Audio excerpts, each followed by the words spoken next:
Back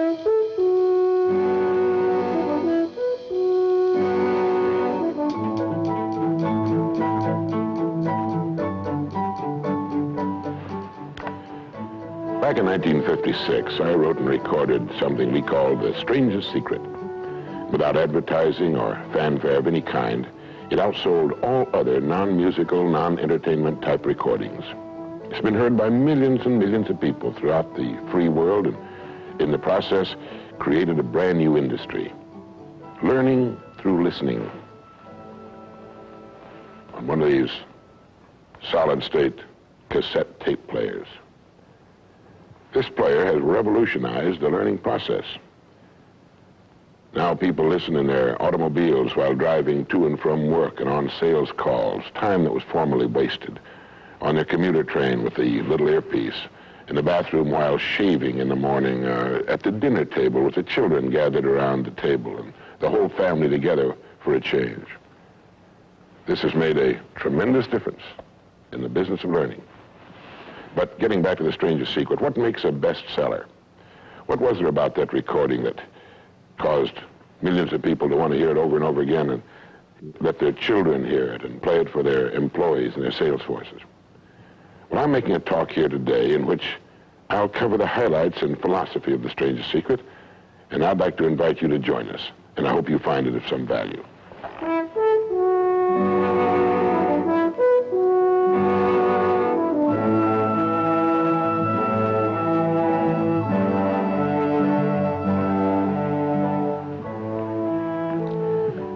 I want to tell you the most interesting story in the world. Why a person becomes the person he becomes. Why a little boy or a little girl grows up to be the kind of person he or she becomes. Now, the estimates by the experts in this field are that most of us are using somewhere around 5% of our real potential. Some experts say as little as 1%. It means that we're only giving about 5% of ourselves to what we're doing, to our days, our work, our families, everyone we know, our entire environment. But it also means that we're only experiencing 5% of the fun, 5% of the joy, 5% of the rewards we could be knowing, or less. All the experts are agreed that in each of us, there are deep reservoirs of ability, even genius, that we habitually fail to use. Why? We know that most people desire by nature to succeed. But what is success? What is this word that has become so famous in the world? What does it mean? Most people don't know what success is all about. And since they don't know what it's about, they really don't know where to look for it. Success is really nothing more than the progressive realization of a worthy ideal. This means that any person who knows what he's doing and where he's going is a success. Any person with a goal toward which he's working is a successful person. This means that the boy in high school who's working toward a diploma, or the boy in college toward a degree, is just as successful as any human being on earth, because he knows what he's doing, why he's getting up in the morning, and where he's going. But conversely, if a person doesn't know what he's working toward, what it is he wants, doesn't have a goal toward which he's working, then he must, at least by this definition, be called unsuccessful. Why isn't then, with this simple definition, why isn't everyone successful? Should be easy. Yet surveys indicate that 19 out of 20, 95% at least, are not. In fact, a survey one time asked thousands of working men why they got up in the morning and went to work, and 19 out of 20 didn't know. 19 out of 20 working people didn't have the foggiest notion of why they got up in the morning and went to work. Under closer questioning, they said, well, everybody works. Well, that would be a good reason to quit. In fact, here's a little rule of thumb you might want to remember. Whatever the great majority is doing under any given circumstance, if you do exactly the opposite, you'll probably never make another mistake as long as you live. Just something to keep in the back of your mind. The problem with most people is that they're playing the world's most unrewarding game. And the name of the game is follow the follower. There's a story about a small town in which there was a jewelry store, and like all jewelry stores, or most jewelry stores at least, he had a big clock in his window. And every morning for years he'd noticed a working man stop adjust his pocket watch to the same time as the clock in the window. He'd been doing this for many years, and one morning the jeweler was out in front sweeping a sidewalk, and so he asked the man, he said, "Tell me, why do you adjust your watch to my big clock every morning? I've noticed you're doing that for years."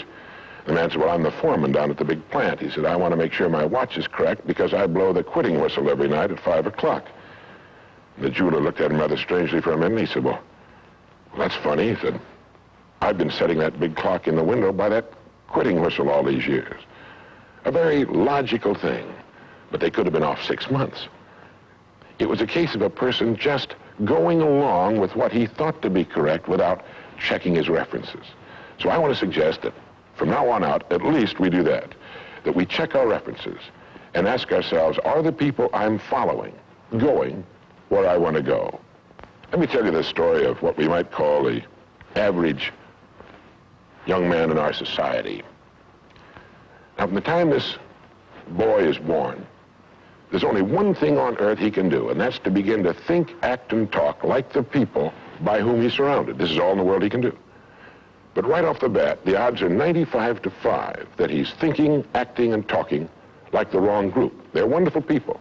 They love him. They'd do anything in the world for him. They want him to succeed.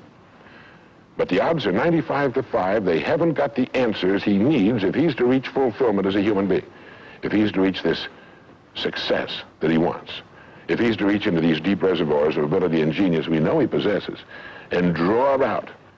Well, he starts in school.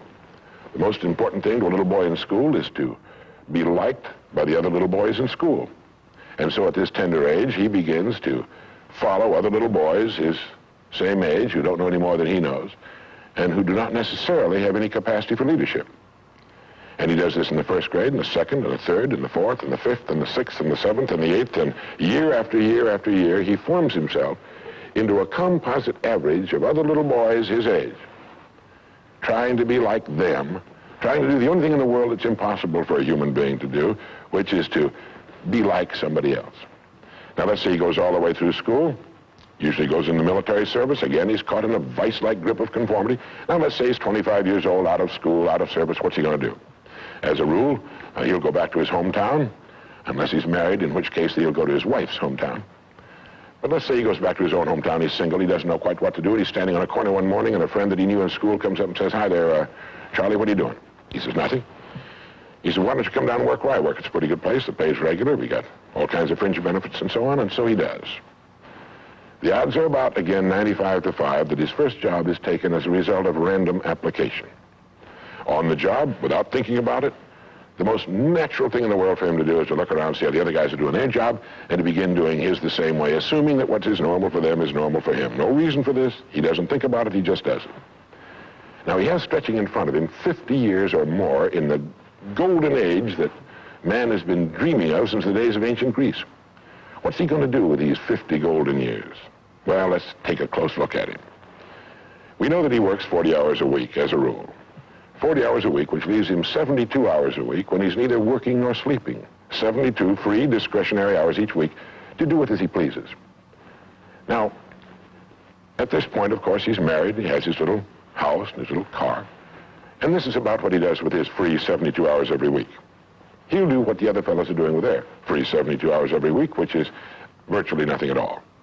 On a typical day, he'll quit right on the dot, get in his little car, go to his little house, go in his little kitchen, kiss his little wife, and say, "I'm tired." They've even figured out why he says that. The experts believe that he used to hear his father say that back when men used to get tired working during the day, and he picked it up and he repeats this every night when he gets home. He bolts his little meal and then heads for the living room where he turns on his escape box. Click.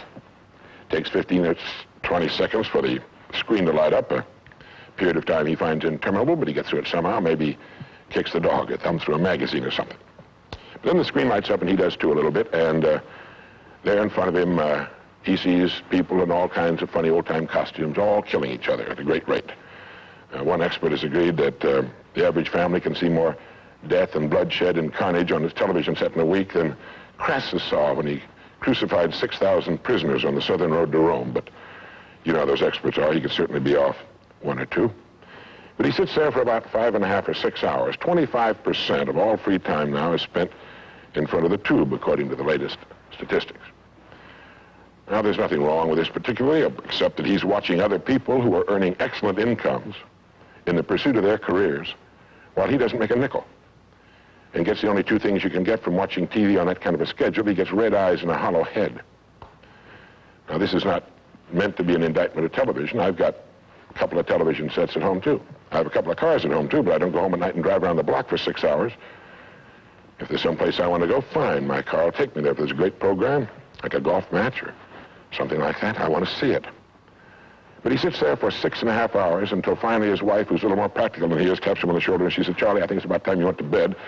You've got to get up in the morning, go to work." And he's okay, and he shuts it off. He knows how to do that. He just shuts it off and goes to bed.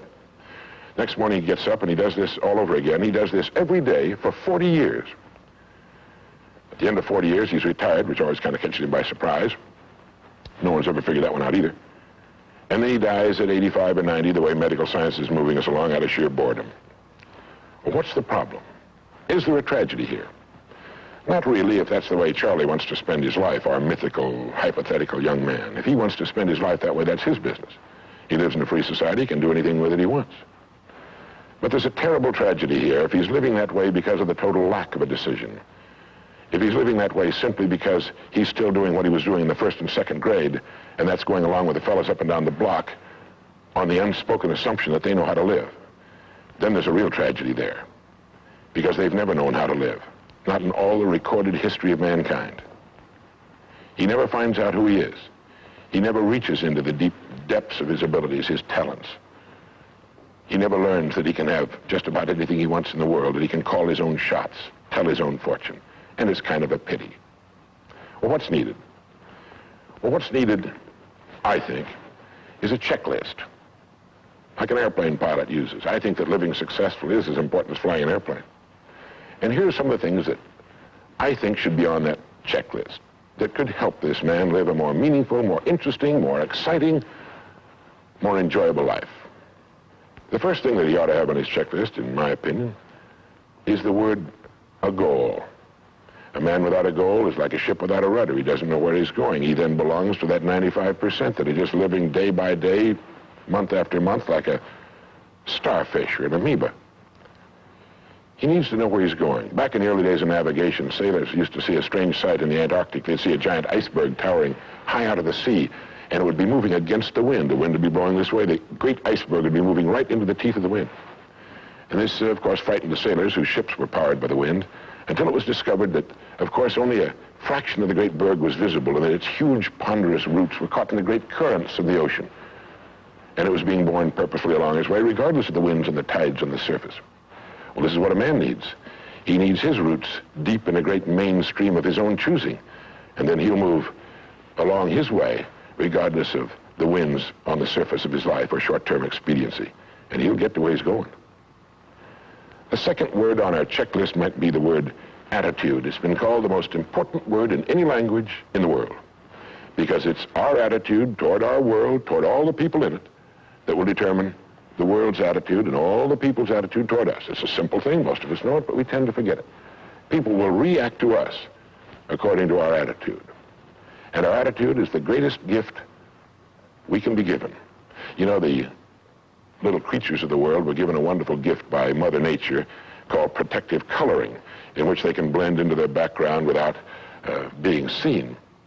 But man was not given this great gift, because man was given an incalculably greater one. Only man has the godlike power to make his surroundings change to fit him, because his environment will change as he changes. A man's environment is a merciless mirror of him as a human being.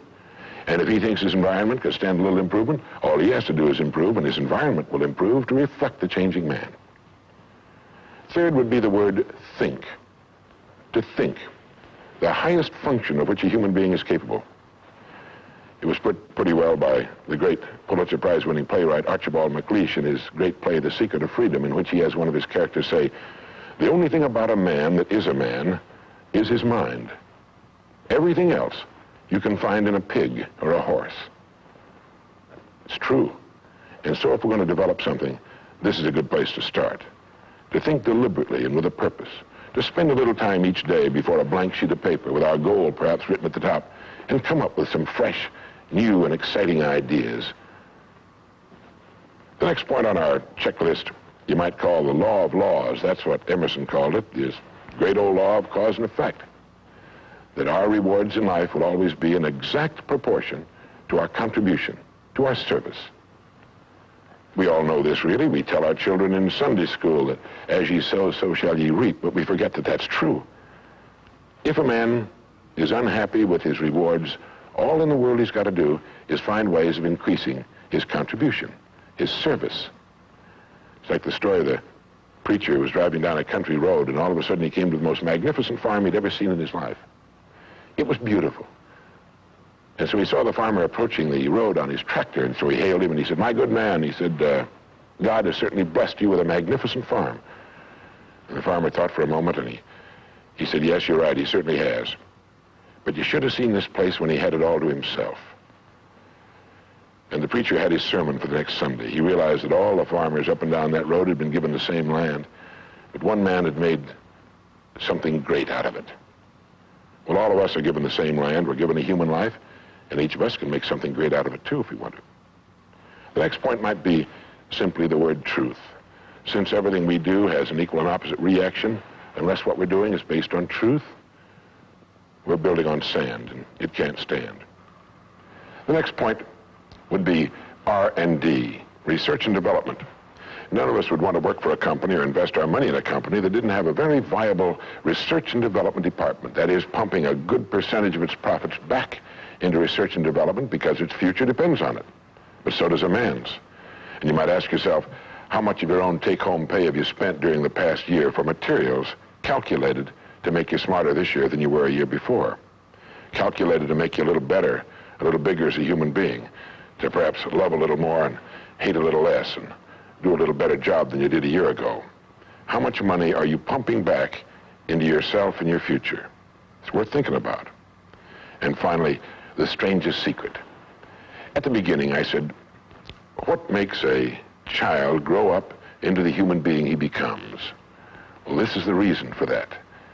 Of course, he's the confluence of a genetic pool that goes back for thousands and thousands of years.